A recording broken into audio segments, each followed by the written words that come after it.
Therefore, to satisfy one's sexual needs, he or she should marry legally and officially. So therefore, marriage is one of the social institutions that label Edmund as a bastard. So that's why he says, why bastard? Wherefore base, when my dimensions are as well compact, my mind as generous, and my shape as true as honest madam's issue?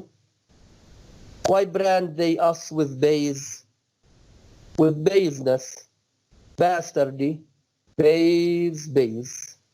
Who in the lusty stealth of nature take more composition and fierce quality than doth within a dull, stale, tired bed, go to the creating a whole tribe of fops got between asleep and wake.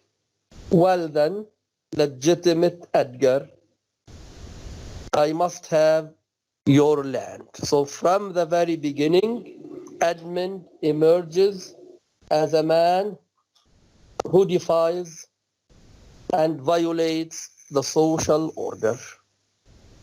Okay? So according to the social order, marriage should be sanctified. Of course, it should be sanctified by religion. So in this case, it should be sanctified by the church. Therefore, religion is a social institution. Religion is a social institution that controls and limits man's behavior. Okay? So in this sense, Edmund wants to destroy the social order and all of its institutions that discriminate between legitimate and illegitimate children, between elder and younger children. Okay? So in this sense, Edmund sees himself as a victim of the social order. Edmund sees himself as a victim of the social order. So that's why he wants to avenge himself on his father and brother. The father and the brother are symbolic of the social order.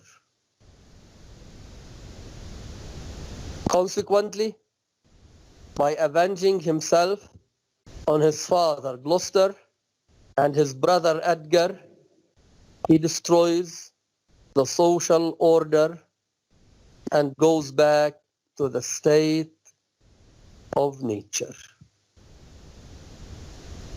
where he can get whatever he wants. Okay?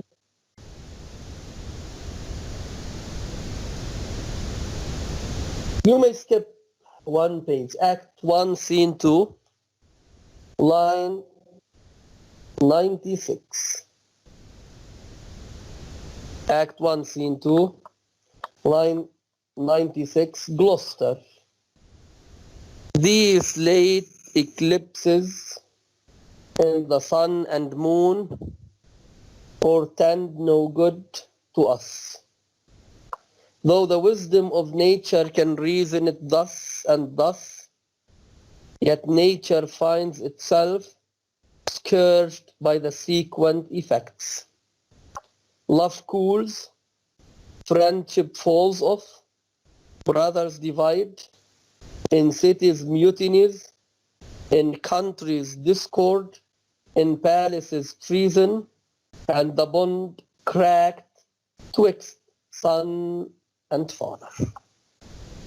Okay, so here Gloucester is referring to the influence of the movement of the stars on man's life. Gloucester refers to the influence of the movement of the stars on man's life.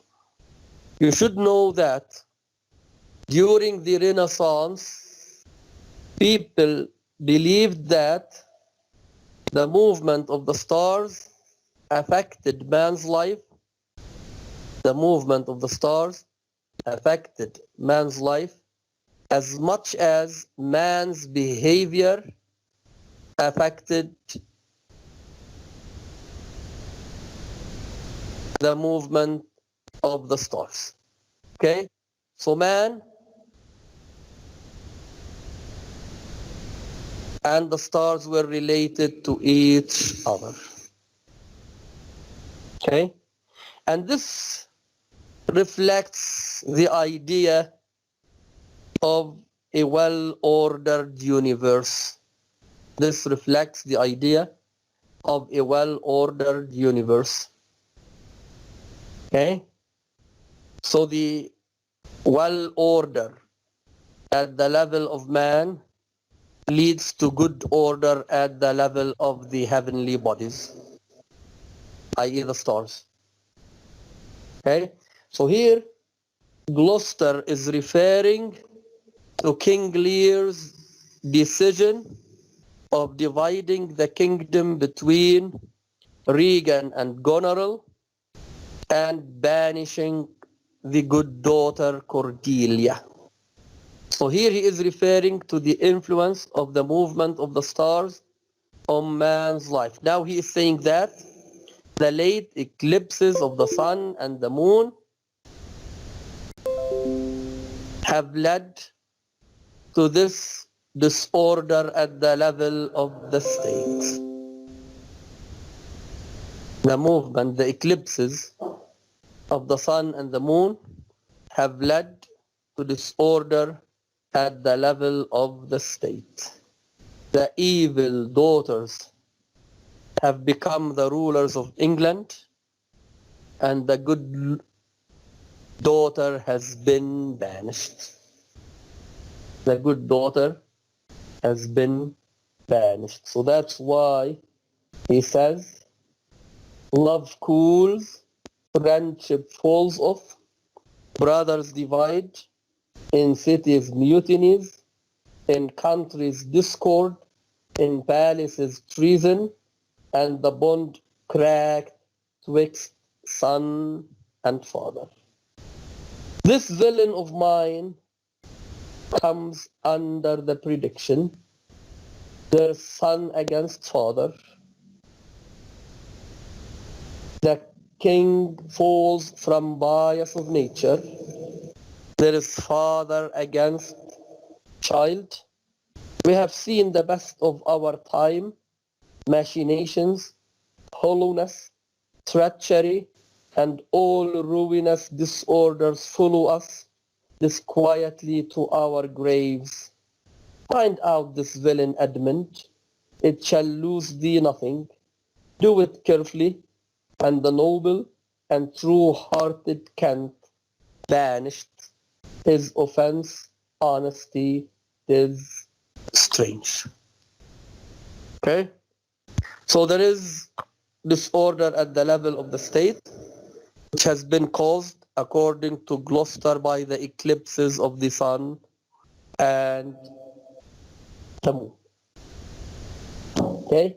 Edmund comments on his father's statement. He says, this is the excellent foppery of the world, i.e. foolishness of the world, that when we are sick in fortune, often the surfeit of our own behavior, we make guilty of our disasters the sun, the moon, and the stars.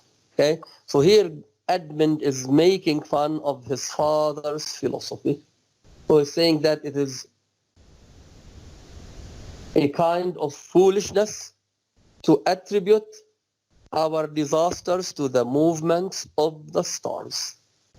It is a kind of foolishness to attribute our disasters to the movements of the stars.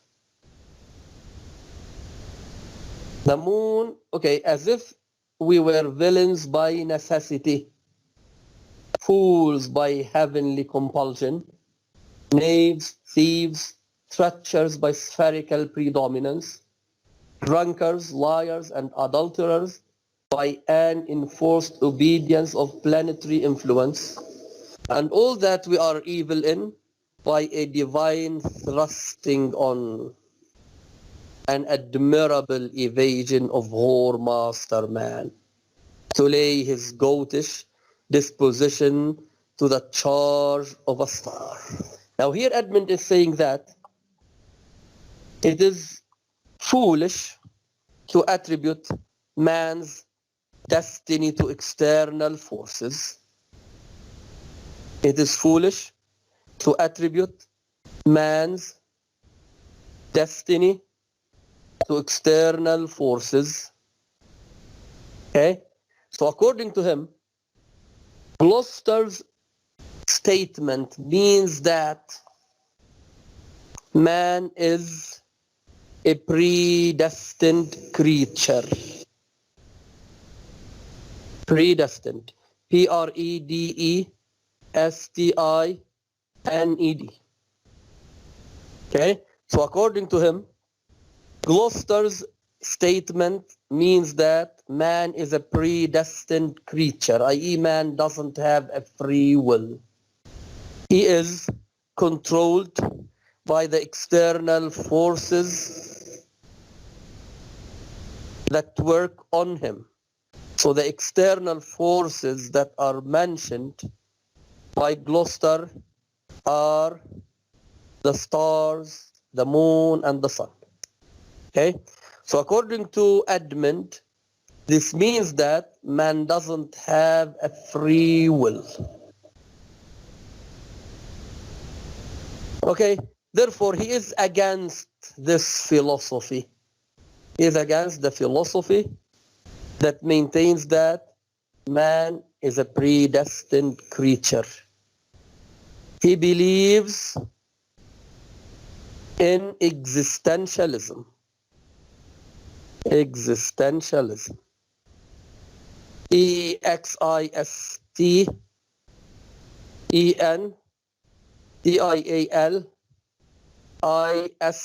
Existentialism. Existentialism is a philosophy that maintains that man is a free individual. Man has the freedom of choice, the freedom of acting. Man can do whatever he wants to do. In other words, man can shape his life and control his destiny, i.e. his future. So that's why Edmund says, an admirable evasion of whoremaster man to lay his goatish disposition to the charge of a star, i.e. man relates all aspects or all the aspects of his life to external forces. This is wrong according to him. So that's why he says, my father compounded with my mother under the dragon's tail, i.e. his father had a relation with his mother under the influence of the dragon. Okay? So this belief in free will, this belief in free will shows that Edmund tries to defy the laws and codes of his society. Okay? So he doesn't want to act according to the norms of the civilized world. He wants to behave according to his own convictions. He wants to behave according to his own convictions. So this belief in free will, reduces him to the level of a man living in the state of nature. Okay? It reduces him to the level of a man living in the state of nature. Is it clear? Yes, sir, it is. Yes, it's clear. Okay, do you have any questions? No, doctor. So here the belief in existentialism is negative. It is not positive. Okay? He believes in existentialism because he wants to fulfill his needs and desires. Okay, King Lear is dismissed from Goneril's house. Okay, Goneril doesn't want to host him along with his 100 knights, claiming that these knights cause a lot of trouble to her and to her servants, and they reduce her house to a brothel. Brothel. Okay, so she wants to reduce the number of her father's knights to 50.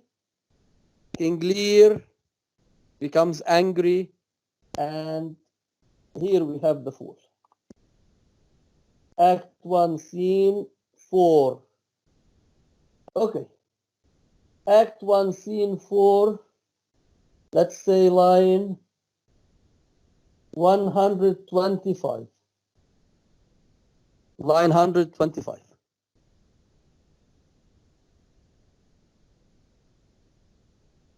Lear, no lad, teach me. Can you find it?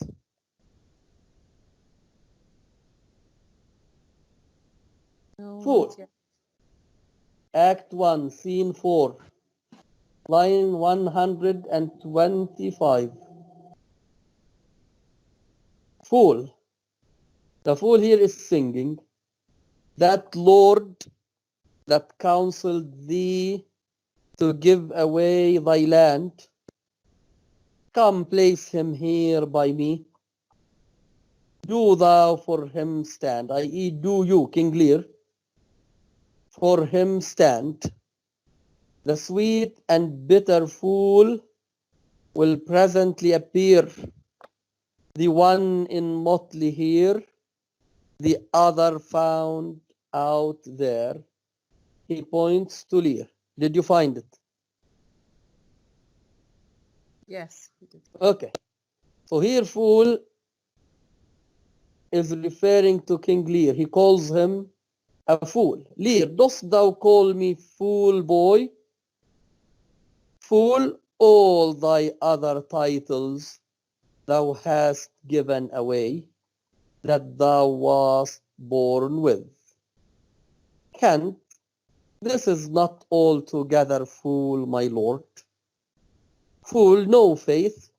Lords and great men will not let me if I had a monopoly out. Okay, so Kant says this is not altogether fool, i.e. this is not a fool man, because the fool here is giving King Lear, or is criticizing King Lear's behavior. Okay, and this shows that the fool is a wise person. The fool in this play is a wise person. His function in the play is to comment on King Lear's behavior. His function is to comment on King Lear's behavior. Okay, now the fool, write this down, please, is a social institution. The fool is a social institution. What does it mean? It means that the fool acts as a mediator between the king and his subjects. The fool acts as a mediator between the king and his subjects, i.e. the people. Okay? Therefore, the duty of the fool is to comment on the actions that are taken by the king, i.e. he is there to criticize the king, to draw his attention to his mistakes. Okay? Now the people in general cannot address the king and comment on and criticize his actions. So that's why the fool is a mediator between the people and the king. So the duty of the fool is to draw King Lear's attention to his foolish behavior. Okay? And the fool must be wise enough to play the fool. This is one of Shakespeare's definitions of the fool. Shakespeare himself says the fool should be wise enough to play the fool. So the fool here seems to be a clown, a trickster, a jester, a person who tells jokes, but in fact his jokes are full of meaning. His jokes, in the case of King Lear,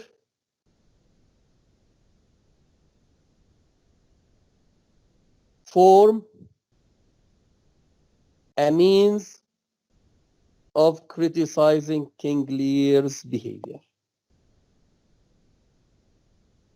So that's why Kant says, this is not altogether fool, my lord. Yes, because the fool says, all thy other titles thou hast given away, that thou wast born with, i.e. King Lear has given away all his titles, all of his property to his daughters. And when he has given up the throne, he has lost everything.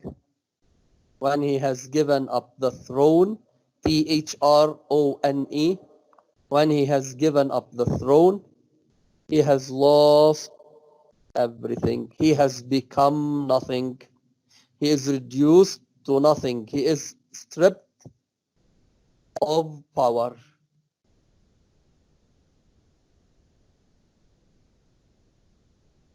Okay? Kant, this is not altogether fool, my lord. Fool, no faith. Lords and great men will not let me. If I had a monopoly out, they would have part on it, i.e. if I have a monopoly of fooling, they would have part of it. And ladies too, they will not let me have all the fool to myself. They'll be snatching. Give me an egg, nuncle, and I'll give thee 2 crowns. Lear, what 2 crowns shall they be? Fool, why? After I have cut the egg in the middle and eat up the meat, the 2 crowns of the egg, i.e. the shell of the egg, when thou clovest, i.e. when thou divided thy crown in the middle, i.e. when you divided the kingdom in 2 and gave away both parts, thou borest thine ass on thy back over the dirt. Here he's telling King Lear that when he had divided the kingdom between his 2 daughters, he has acted as a fool. He acted like the man who bore his ass, i.e. his donkey, on his back. Thou hadst little wit in thy bold crown, i.e., thou had little wisdom in your head when thou gavest thy golden one away, i.e., when you gave your crown away. If I speak like myself, i.e., like a fool, in this, let him be whipped that first finds it so. Then he sings, Lear says, when were you wont to be so full of songs, Sarah? Fool, I have used it, nuncle, i.e. my uncle, ever since thou madest thy daughters thy mother. Yes, King Lear has reversed the natural order. King Lear has reversed the natural order when he turned over the crown to his daughters. Okay?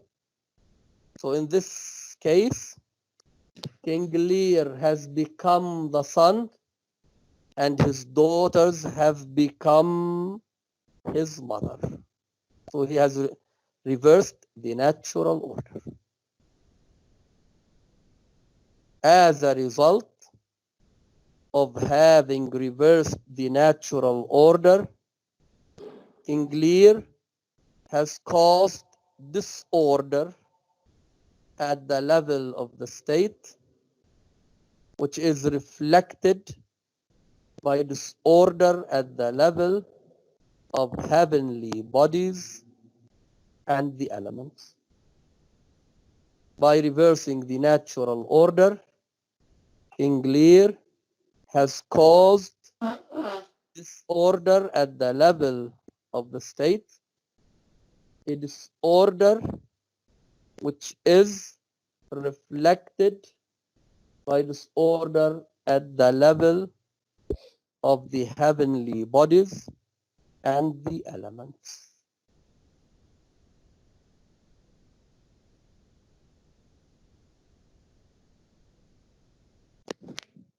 Okay, do you have a question?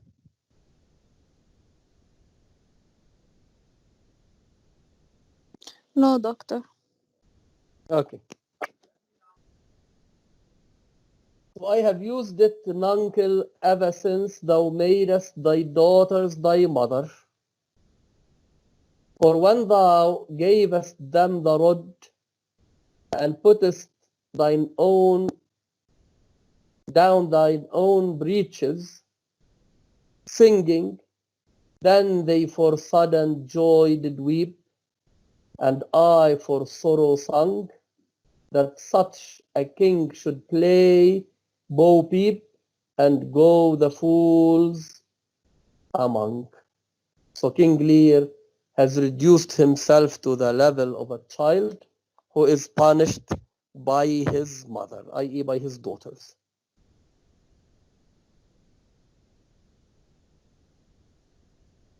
Lear. Okay, prithee, uncle, keep a schoolmaster that can teach thy fool to lie. I would fain learn to lie. Lear, and you lie, Sarah, will have you whipped, i.e. you will be punished. Fool, I marvel what kin thou and thy daughters are. They'll have me whipped for speaking true. Thou'lt have me whipped for lying, and sometimes I am whipped for holding my peace. I had rather be any kind of thing than a fool. Yet I wouldn't be thee, nuncle. Thou hast pared thy wit on both sides and left nothing in the middle. Here comes one of the pairings. Here the fool is saying that King Lear has lost his mind. King Lear has lost his mind. when he has divided the kingdom between his two daughters. He has lost his mind when he has divided the kingdom between his daughters. And I will comment on the faculty of the mind later on. Enter Goneril, Lear. How now, daughter? What makes that frontlet on? Methinks you are too much of late in the frown. Fool, thou wast a pretty fellow, when thou hadst no need to care for her frowning. Now thou art an O without a figure. King Lear is now a zero. He is nothing. This is the meaning of now thou art an O without a figure. I am better than thou art now. I am a fool. Thou art nothing. Okay? So King Lear has been reduced to nothing. So that's why at the beginning of the play, he says to Cordelia, nothing will come out of nothing. And this light motif is repeated many times in the play. It is a light motif. Leitmotif, a light motif, i.e. a recurring theme, i.e. a theme that recurs more than once in the play.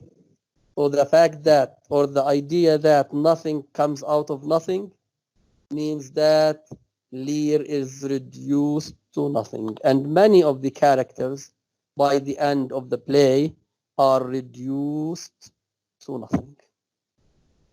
Okay? So King Lear has lost his brains. That's why he has become nothing. Okay? Last time I told you that King Lear switches off the function of the mind and turns on the function of the heart. And this is one of his tragic flaws. Yes, King Lear doesn't function or act according to the dictates of the mind. He acts according to the dictates of the heart, i.e. on the basis of emotions.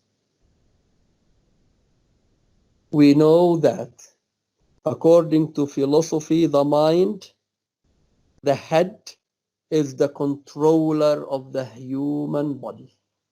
So it keeps the human body in a state of order. Okay? And the state, i.e. the kingdom, is compared to a human body. The state or the kingdom is compared to a human body.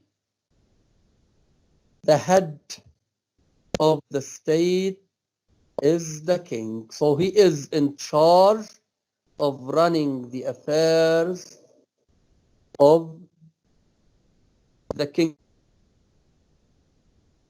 If the king is disordered,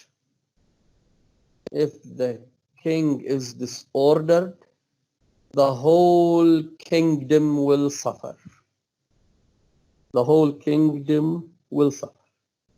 In King Lear, Lear himself is disordered. Yes, he has lost the faculty of the mind, the faculty of thinking. He is no longer a thinking creature. According to philosophy, thinking differentiates man from animals. Okay? So King Lear has turned over the kingdom to his two evil daughters. The daughters are evil. The king has lost the faculty of thinking. That's why the kingdom and the people will suffer through the course of the play. Okay? So the rulers of the nation are diseased. Lear is mad. His daughters are animals. And Lear refers to them as serpents, as adders, A-D-D-E-R, adders, i.e. serpents.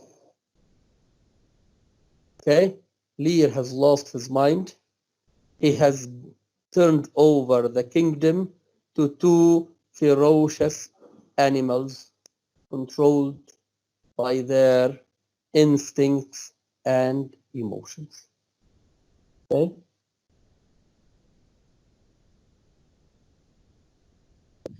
Sorry, So doctor, that's you said animal. English refers to what? Because the connection was very poor. I didn't hear you. Sorry.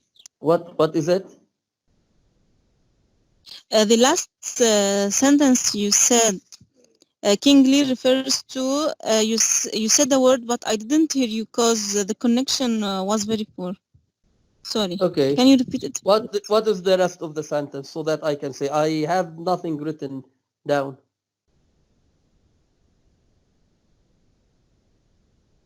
What's the sentence that you want me to repeat?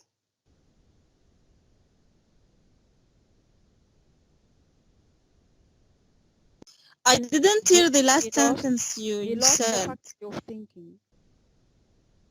The rulers of the nation are deceased. King Lear has lost his mind and turned the kingdom to ferocious animals. That's it. Yes, this is it. Is this that you have missed? Okay, King Lear has Thank become. you. Can I ask you another question, please? Okay, go on. Okay, go on. You thought, yes. What's your question?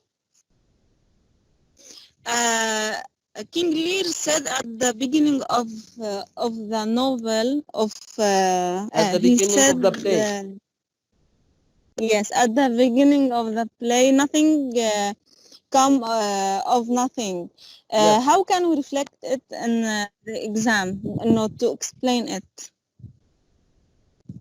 in one statement. If you ask it in the exam, how can we answer it? If you ask us, explain the statement, nothing has come of nothing.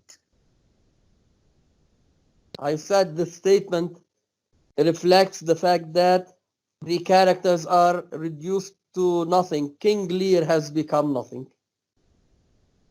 Okay? So according to the social order, King Lear has become an animal facing the rage of the elements. Okay? So nothing will come out of nothing refers to the fact that living in the state of nature, man becomes nothing but an animal. And in this case, you elaborate on the animalistic nature of the evil characters of the play. Okay? So in other words, you comment on Regan, Goneril, Cornell, and Edmund. These are the evil characters. Is it clear?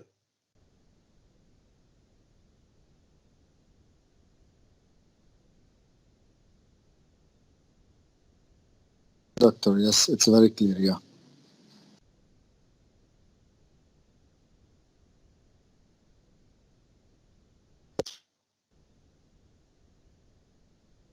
Okay, Act 1, Scene 4, you may skip a page.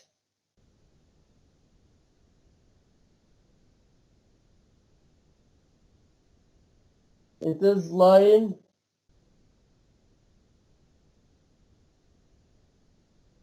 209. 209, Lear. Doth any here know me? This is not Lear. Doth Lear walk thus? speak thus? Where are his eyes? Either his notion weakens, his discernings are lethargic, how waking is not so. Who is it that can tell me who I am? Fool, Lear's shadow.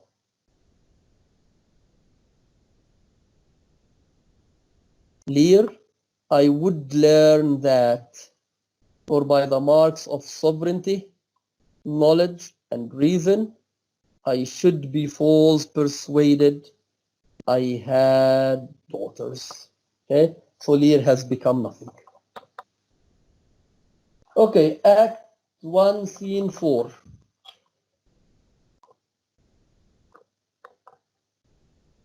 Line 255. Lear.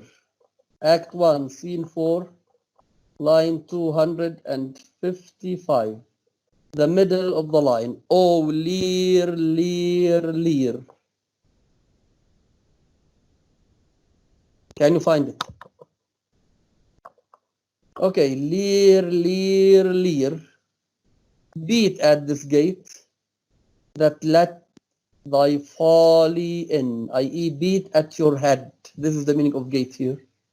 Beat at this gate that let thy folly in, beating his head, and thy dear judgment out. Go, go, my people. Albany, my lord, I am guiltless, as I am ignorant of what hath moved you. Lear, it may be so, my lord. Hear nature, here. Dear goddess, here.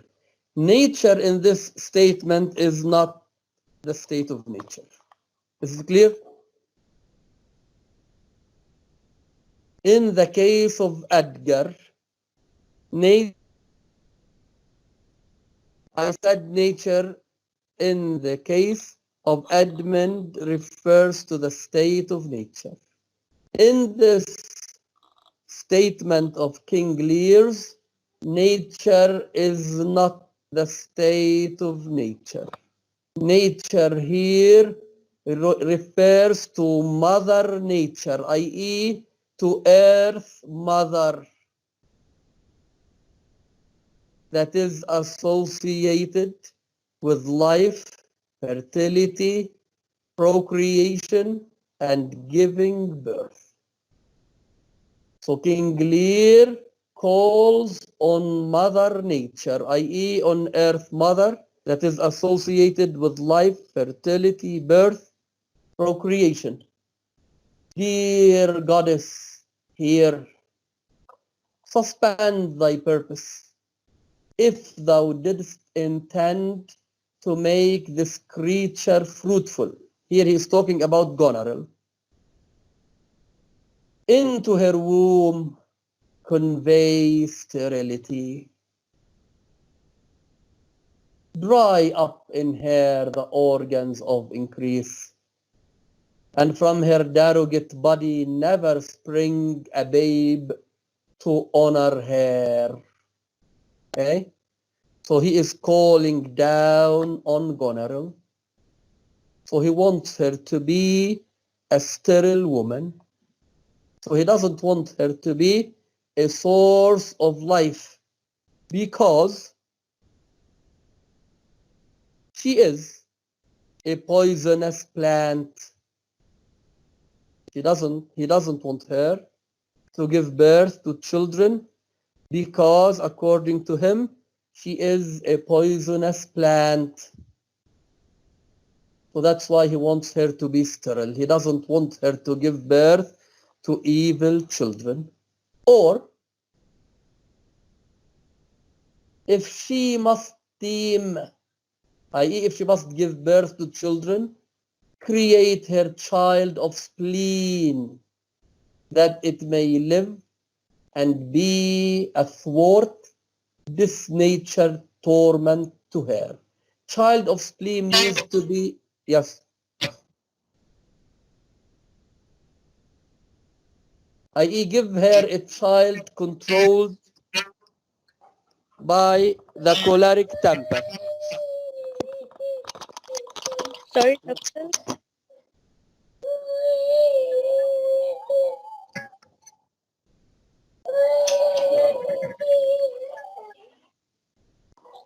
Sorry, doctor.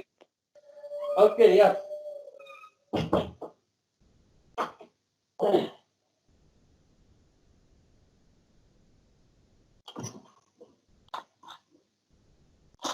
Okay, go on.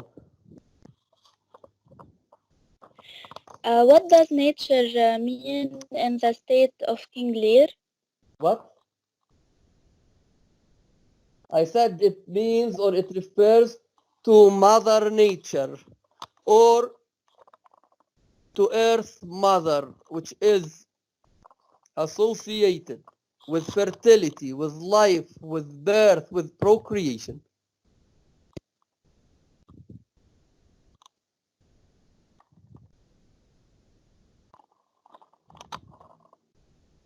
Okay?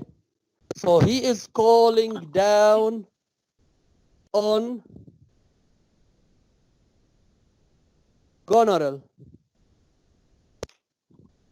He doesn't want her to be associated with the Earth Mother, i.e., he doesn't want her to be a source of life because she is an evil woman. That's why he wants her to be sterile. Or if she gives birth to children, let her child be of spleen. And spleen here means choleric temper, i.e. a child who is controlled by anger, so that he will poison his mother's life. Okay? So he wants her to be either sterile, so that she will not give birth to evil children, or to give birth to children who will punish, who will oppress her.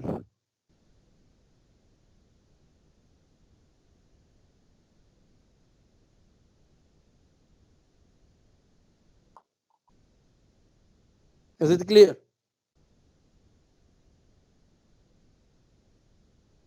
Yes.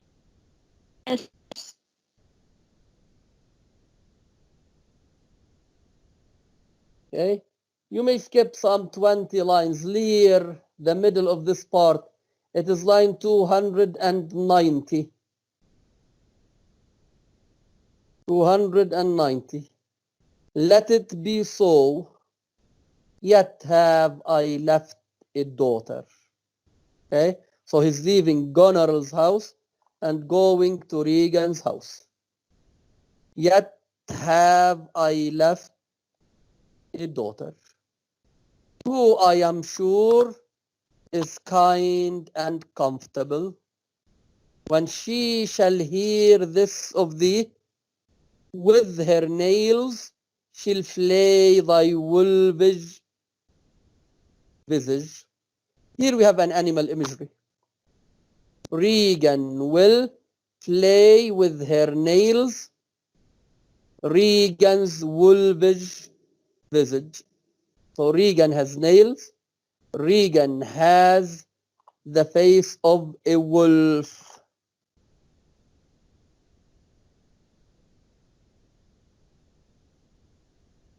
Okay, so here we have an animal imagery. And the animal imagery in this part foreshadows the animalistic behavior of the two daughters. Later on, Goneril and Regan will conspire against each other. They will fight over Edmund. They will fight over Edmund. So they don't behave as human beings. They behave as animals.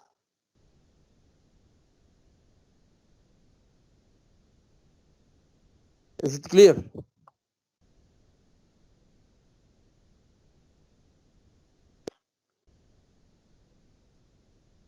Very clear, doctor. Yes. Yes, doctor. Okay, Act 2, Scene 3, the very beginning.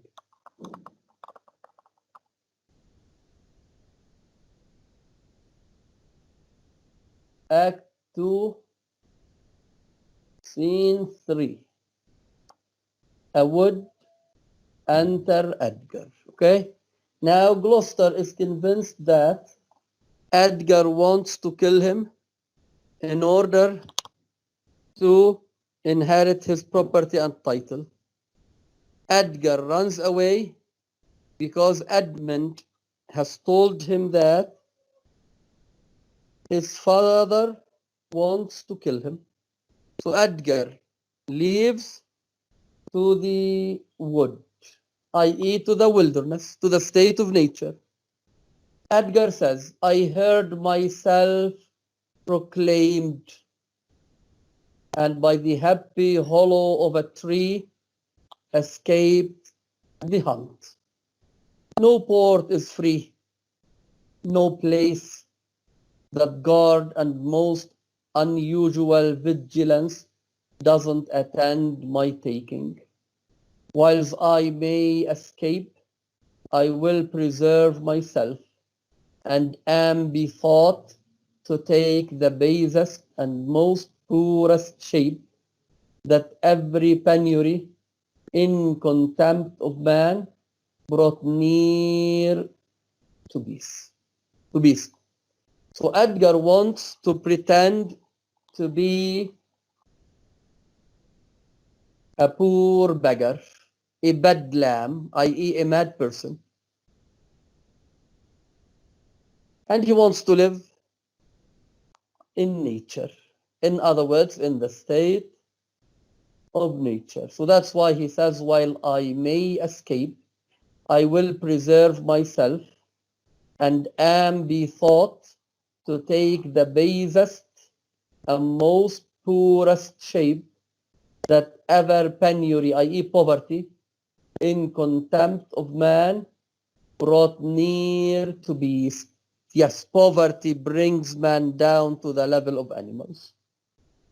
Poverty brings man down to the level of animals. And King Lear later on will realize that in his kingdom, the rich grow richer and the poor become poorer. So he realizes that as a king, he has not paid attention to the miserable life of the poor. So when he becomes mad, he becomes aware of the social evils of his society. Okay? So Edgar wants to pretend to be a beggar living in nature so that he will not be arrested by his father's men. My face I will grime with filth, blanket my loins, elf all my hair in knots, and with presented nakedness outface the winds and persecutions of the sky. The country gives me proof and president of Bedlam beggars. Yes, Bedlam means a crazy person who was kept in a hospital in London called Bethlehem. That's why these people are called Bedlam beggars. Who with roaring voices strike in their numbed and mortified bare arms, pins, wooden bricks, nails, sprigs of rosemary, and with this horrible object from low farms, poor pelting villages, sheep cotes and mills, sometimes with lunatic bands, sometimes with prayers, enforce their charity, i.e. he will ask for alms from people. Alms, A-L-M-S. The L is silent. A-L-M-S. He will ask for alms from people. Okay, so he will call himself Poor Tom. Okay, so later on, King Lear will meet Edgar on the heath, and he will realize that when man is he realizes that when man is stripped of the borrowings of civilization, he becomes an animal. Okay, so according to King Lear, civilization elevates man to a level higher than the level of animals.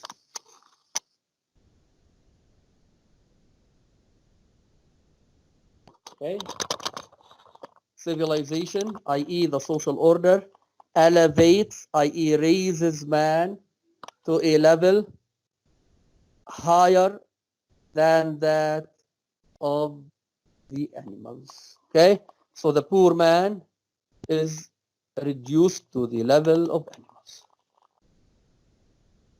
Okay, and King Lear towards the middle of the play will see himself as a bare forked animal, i.e.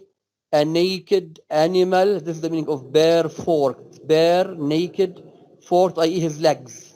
Okay, he has no clothes to cover his body, so he sees himself as a bare forked animal facing the rage of the elements, i.e. thunder, rain, and storm. Doctor, can I ask a question? Okay, go on.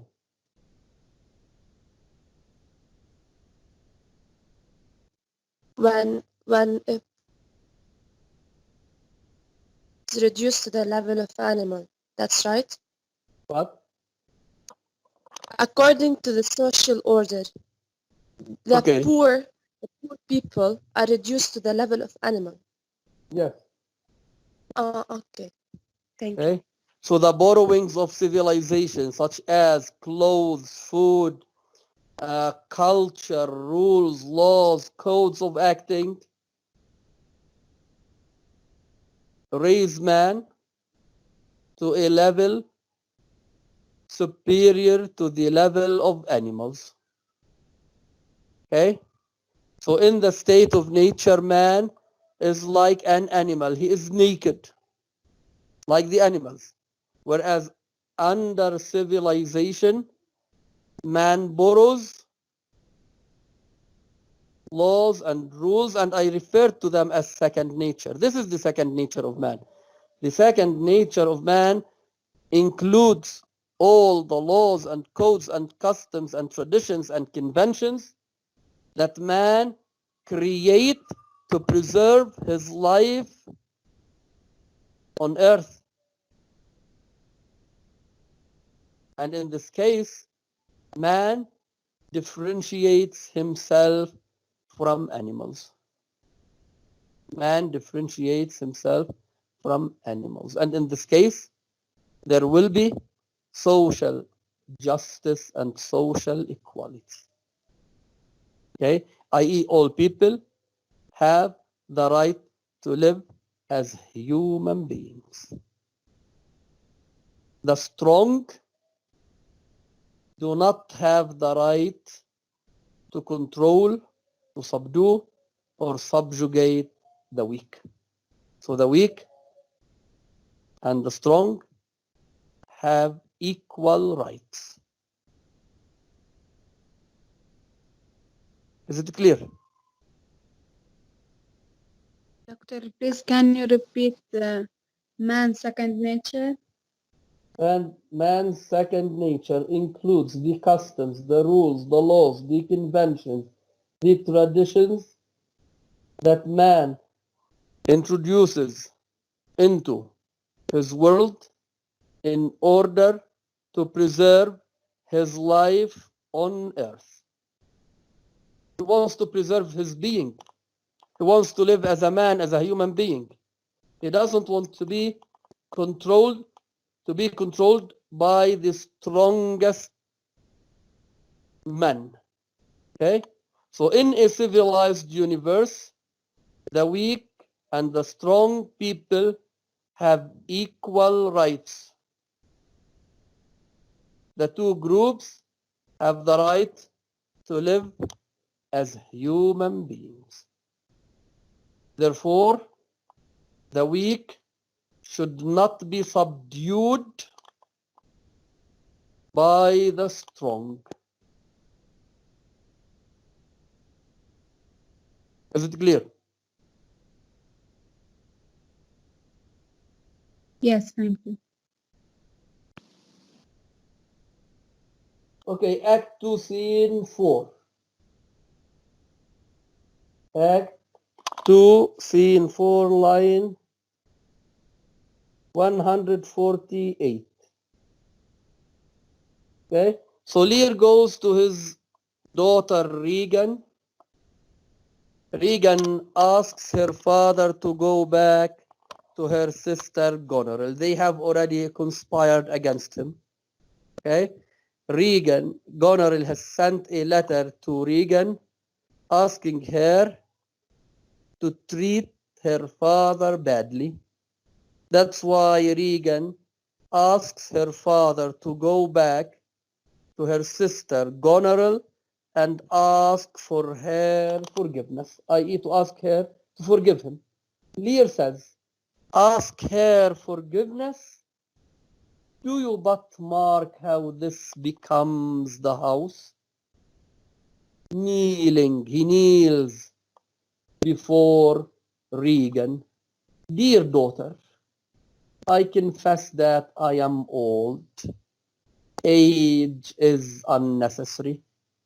On my knees, I beg that you'll vouchsafe me raiment, i.e. clothes, bed, and food. Regan, good sir, no more. These are unsightly tricks. Return you to my sister. Lear rising, never Regan.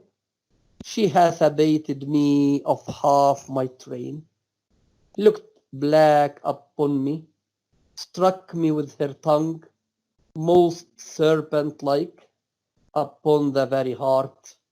All the stored vengeances of heaven fall on her in grateful top. Strike her young bones, you taking heirs with lameness. Okay, so here King Lear kneels before Goneril. Okay, he is, in other words, humiliated by his daughters. He is humiliated by his daughters. That's why he kneels before Regan, saying, I confess that I am old. Age is unnecessary, i.e. old people are not important. They are not necessary. They are not needed. On my knees, I beg that you'll vouchsafe me, i.e. you will give me raiment, bed, and food. So here King Lear is begging his daughter to give him clothes, food, and a shelter. So here he is reduced to the level of a beggar. Okay, King Lear is reduced at the hands of his daughters to the level of a beggar. King Lear is reduced at the hands of his daughters to the level of a beggar.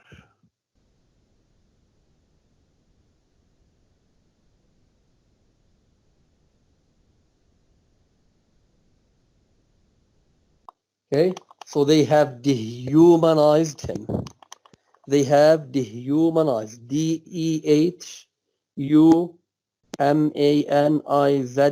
They have dehumanized their father, i.e. they don't treat him as a human being. He has become a beggar. Okay?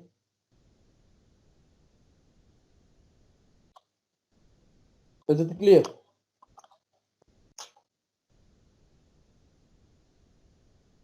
Yes, doctor, it's clear. Okay, do you have any question? No, doctor, I think No. everything is very clear. Okay, I will leave the discussion off at this point. Act 2, Scene 4. Yes, doctor. 79. Okay. Do you have any question before I dismiss the class? No questions. Thanks for a clear discussion, doctor. Thanks a lot. Okay, Highly okay. appreciated. you. Thanks. Okay, we will meet next week. Really, we feel that we are just in front of Shakespeare himself. It's not really just a way of something. Thanks, doctor, a lot. Believe me. Thank you very much. Thank you very much. Thanks I a highly lot. appreciate it. Thanks a lot. Not at all. Stay safe, doctor. Thanks. Bye-bye.